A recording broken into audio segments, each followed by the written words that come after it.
Surgery లేకుండా sciatica, spondylitis, frozen shoulder కి కేవలం 45 నిమిషాలలో నొప్పి లేని అత్యాధునిక చికిత్స ప్రాణ పెయిన్ క్లినిక్. విజయ్ దేవరకొండ, రష్మిక ప్రేమలో ఉన్నారన్న వార్త కొత్తదేమీ కాదు.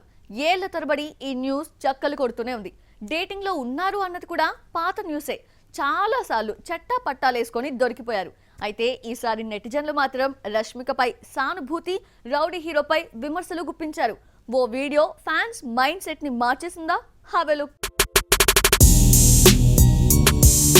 గీతా గోవిందం తర్వాత విజయ్ దేవరకొండ, రష్మిక రియల్ లవర్స్ అయిపోయారా అన్నట్టుగా కెమిస్ట్రీ పండింది. కలిసి నటిస్తే అందరి విషయంలో పుకార్లు పుట్టకపోయినా ఈ ఇద్దరు రియల్ లవర్స్ గా కనిపించారు. ఫ్యామిలీతో కలిసి విజయ్ హాలిడే ట్రిప్ వెళ్తే అదే లొకేషన్ లో దిగిన ఫోటోను రష్మిక షేర్ చేసేది.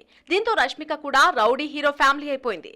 ఇదే విషయాన్ని విజయ్ తమ్ముడు ఆనంద్ దేవరకొండ ఈవెంట్ లో పేర్కొంది రష్మిక. ఈ లవర్స్ ఎక్కడో చోట బయట పడిపోతూనే ఉంటారు. కలిసి రెస్టారెంట్ కు వెళ్లిన విజువల్స్ వైరల్ అయ్యాయి. ఇలా వీళ్లు రిలేషన్ లో ఉన్నట్టు ఎంతో కాలం నుంచి వార్తలు వస్తూనే ఉన్నాయి. 25లో పెళ్లి చేసుకుంటారు అన్న వార్తలు గట్టిగా వినిపిస్తున్నాయి.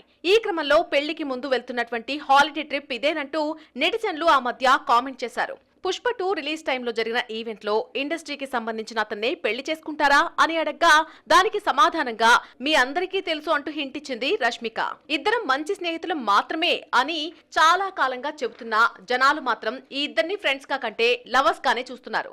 రీసెంట్ గా ఒక జిమ్ నుంచి ముందు విజయ్ దేవరకొండ బయటకు వచ్చేశారు. ఆ తర్వాత గాయంతో బాధపడుతున్న రష్మిక వాకర్ సాయంతో కుంటుతూ బయటకొచ్చింది. ఇంతలా ఇబ్బంది పడుతున్న రష్మికను వదిలేసి విజయ్ ఒక్కడే రావడం నెటిజన్లకు నచ్చలేదు. గాయంతో బాధపడుతున్న ప్రేయస్ని వదిలేయడం కరెక్ట్ కాదంటున్నారు. ప్రేమంటే ఇదేనా, నీకు అసలు ప్రేముందా అంటూ ట్రోల్ కూడా చేసేస్తున్నారు. ఇంతకాలం విజయ్ దేవరకొండ, రష్మిక పెయిర్ బాగుంటుందని అటు రౌడీ ఫ్యాన్స్, ఇటు రష్మిక ఫ్యాన్స్ ఫీల్ అయ్యారు. జిమ్ నుంచి బయటకు వచ్చిన వీడియో చూసిన తర్వాత రష్మిక ఫ్యాన్స్ మాత్రం విజయ్ పై మండిపడిపోతున్నారు. వీళ్ళిద్దరి లవ్ స్టోరీ అందరికీ తెలిసిందే. నడవలేకపోతున్న ప్రేయస్ ని వదిలేసి ముందొచ్చేయడం వీళ్లకు అస్సలు నచ్చలేదు. హాలిడే ట్రిప్ కోసం ఎయిర్పోర్ట్ కు ఒకరు ముందు మరొకరు తర్వాత వచ్చేవాళ్లు. జిమ్ నుంచి బయటకు వెళ్లేటప్పుడు కూడా ఇదే పద్ధతిని ఫాలో అయ్యాడే కానీ నెటిజన్ల నుంచి విమర్శలు వస్తాయని విజయ్ ఊహించుండడు.